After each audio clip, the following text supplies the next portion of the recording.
Hi there, I am Tanya Windiger and I have complex post-traumatic stress disorder. Let's talk mental health diagnosis today. Do you ever feel like you don't have the right diagnosis, or you have too many or too few of them?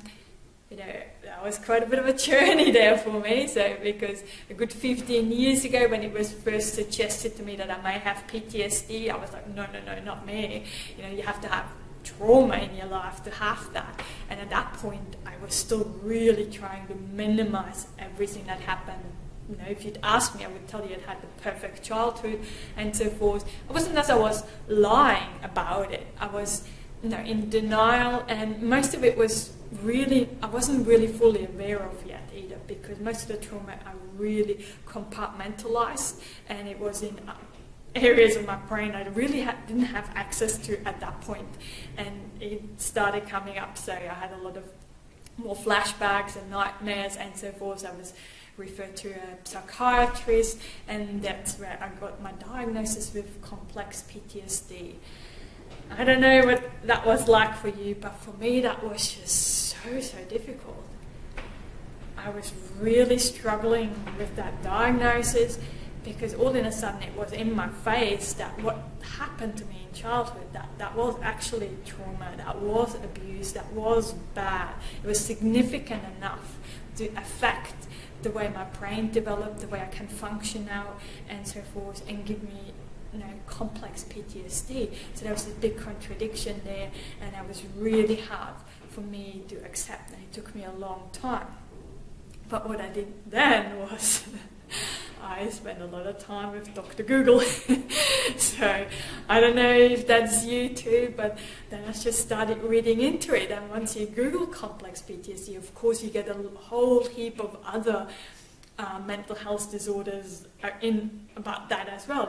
All in a sudden it's like all this depression, all those different types of anxiety, OCD, attachment disorders. Oh, I read so much on that, and it's like one day I felt like I had an ambivalent attachment disorder, the next day it was avoidant, and then it's like, oh my gosh, am I disorganized?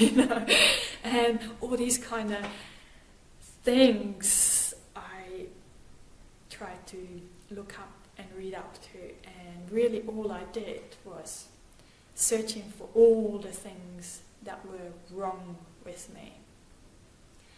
And I don't know if that's something you do as well, but it really kept me feeling miserable and stuck for a long time, because not only did I already feel like I was less than or not worthy, I felt like there was something intrinsically wrong with me. I'm fundamentally different to everyone else. I'm not a human being, and micro searching and micro analyzing and diagnosing myself with all these different mental health disorders was really not very beneficial for me, and I was stuck there for many years. So that's why I'm going to do this video and see where you're at there as well, because I know those diagnoses can be helpful in the sense that you can put a name to things and you can talk about it, but on the other hand it can be quite stigmatizing as well, so it's quite difficult.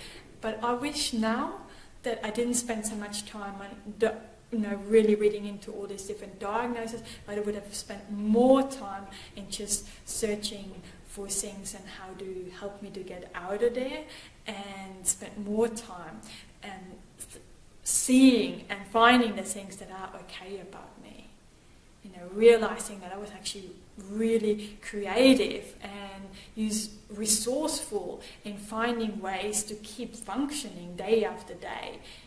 Because back then, for the first 10 years, me having complex PTSD was my big secret. I really tried to cover up, and I had this mask on all the time, trying to pretend I'm okay while I was falling apart, really. It was a real mess.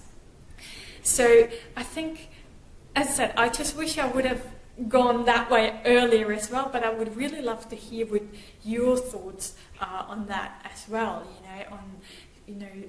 Do you think it's a good idea to have those diagnoses, or do you just focus on how to actually get yourself better? You just look at the things you're struggling with, and then you just use all your creativity and find some new ways to deal with them.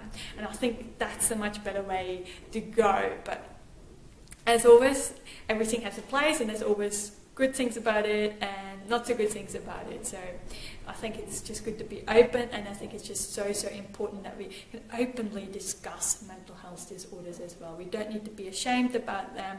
It's just another disorder. It has physical symptoms. There is, we can see that on the SPECT scans, that there's different brain activities in areas. So it's just like any other disease out there. So I just want to put that out there as well. So I'd love to hear your comments down below as well. And as always, lots and lots of love and rainbows to brighten up the tough times just a little.